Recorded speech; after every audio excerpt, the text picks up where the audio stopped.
Un saludo a los hombres que hacen su camino y bienvenidos a este canal. Los creadores de contenido en inglés, al abordar algunos temas, en especial los legales, naturalmente lo hacen desde su realidad, que es diferente a la nuestra. España y Latinoamérica compartimos la tradición jurídica de Europa continental, que data del Imperio Romano hasta la era napoleónica, siendo esto la base de nuestro derecho civil. Es por eso que cuando escuchemos hablar, por ejemplo, de acuerdos prenupciales, divorcios e incluso de la adopción en el contexto anglosajón, debemos entender que se trata de instituciones que no solo difieren en la forma, sino en las causas y efectos jurídicos de aquello que podríamos llamar como el derecho iberoamericano. Una de estas temáticas también ha sido el denominado fraude de paternidad, esto es cuando se le endilga a un hombre la condición de padre biológico en dos circunstancias. La primera, cuando la madre tiene certeza que no es o no puede ser el padre, y la segunda, cuando tiene duda acerca de la paternidad y aún así otorga a una persona determinada esa calidad.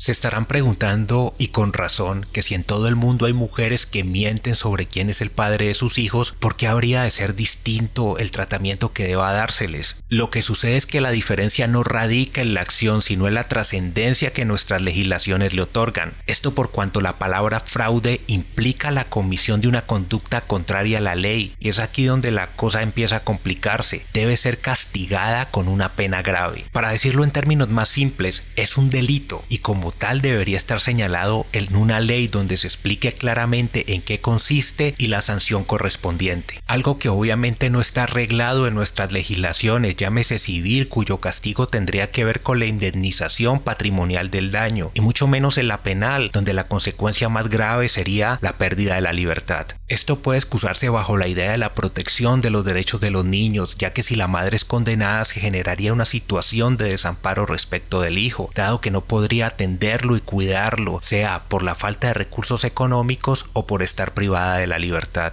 Asimismo, una vez se compruebe judicialmente que no se es el padre, tanto el parentesco como las obligaciones derivadas de la paternidad deberían extinguirse, pero es algo que las leyes de cada país manejan de manera diferente. Si bien es cierto, en España y Colombia las altas cortes han fallado en favor de hombres condenando al pago de indemnizaciones de perjuicios y asumir la totalidad de los gastos del proceso a mujeres que han mentido sobre la paternidad de sus hijos, la verdad es que aún son decisiones atípicas con castigos simbólicos que jamás llegarán a reparar el daño ocasionado con semejante afirmación. Entonces, ¿qué mecanismos existen para la protección de los derechos de los hombres? Casi siempre son dos. En primer término tenemos el proceso de investigación de la paternidad, que tiene lugar cuando por parte del presunto padre existan dudas acerca que se trate de su hijo biológico. Por ende, debe acudir a la justicia no solo para aclarar esta situación, sino para que se determine quién es el verdadero padre y así se garanticen los derechos del presunto hijo.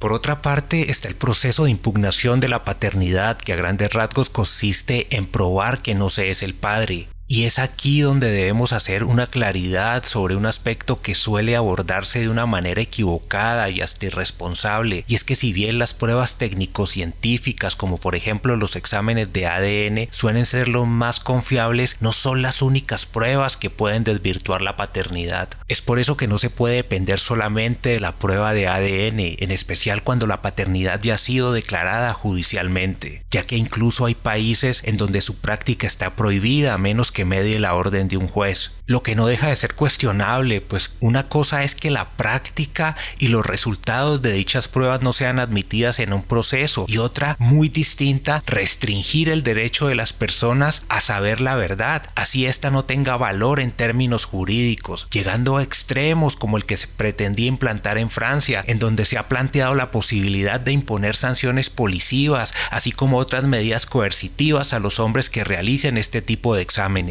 Por otra parte, los conflictos de paternidad se suscitan en dos escenarios que tienen que ver con el estado civil de los padres al momento de la concepción o el nacimiento, lo que en términos más simples se puede explicar con la clasificación de hijos matrimoniales o extramatrimoniales. Sobre la condición de hijos matrimoniales se aplica lo que en derecho se denomina la presunción de paternidad, que no es otra cosa que asumir que los hijos de la mujer casada son del marido y por tanto ésta puede registrar su paternidad solo probando que está estaba casada durante la concepción o el nacimiento. Esto a través del registro civil, ya sea de matrimonio o de cualquier otra forma de unión marital reconocida legalmente, y en consecuencia corresponde al padre desvirtuar esa presunción. En el caso de los hijos extramatrimoniales, lógicamente dicha presunción no aplica, por tanto la carga de demostrar quién es el padre corresponde a la madre. Pese a ser un procedimiento equitativo, pues tratándose de circunstancias diferentes, requieren procedimientos distintos,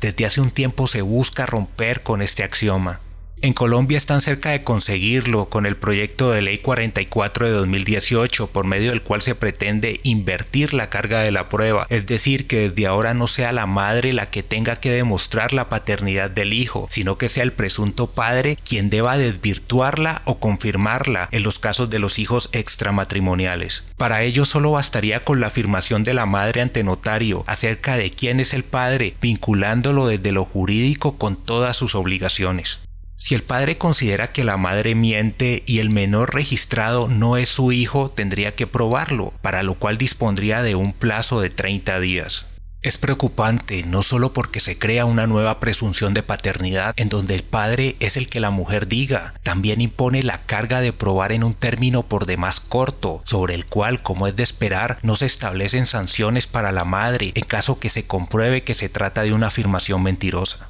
Es necesario señalar que en el año 2008 la representante Lucero Cortés presentó el mismo proyecto, el cual no fue aprobado. No obstante, una década después espera que dicha ley se apruebe de afán, pues el 16 de diciembre termina el periodo ordinario de sesiones en el Congreso. Aparte de esto, los encargados de hacer las leyes carecen de la formación y desconocen términos jurídicos básicos, tal como se advierte de las declaraciones que brindan a los medios de comunicación. Por ejemplo, sobre el particular, la senadora Paloma Valencia, célebre en estos días por asuntos que no vale la pena tratar aquí, señaló lo siguiente: el proyecto no contempla un mecanismo para evitar los casos de falsa denuncia. Por más que el feminismo y demás fauna progre pretenda lo contrario, hasta el momento ser padre no es un delito, por tanto no es objeto de denuncia. Este tipo de afirmaciones van más allá de la simple ignorancia, también tienen un sustento cultural e incluso religioso, en donde se ha visto a la paternidad como el castigo de los hombres por tener sexo, lo cual no es algo que suceda en todos los casos, pues la regla general es que los hombres, al asumir su rol paterno, sin importar las circunstancias, de manera natural crean vínculos con sus hijos, sobre todo en las etapas más tempranas, que es en donde depende la supervivencia. Entonces la paternidad es en todo caso una pretensión, algo que se exige o se demanda a determinada persona, y no un delito, como si lo es el denominado fraude de paternidad, y tal como lo mencioné antes, dudo que llegue a ser tipificado alguna vez en nuestras legislaciones. Como siempre, muchas gracias a todos por su atención.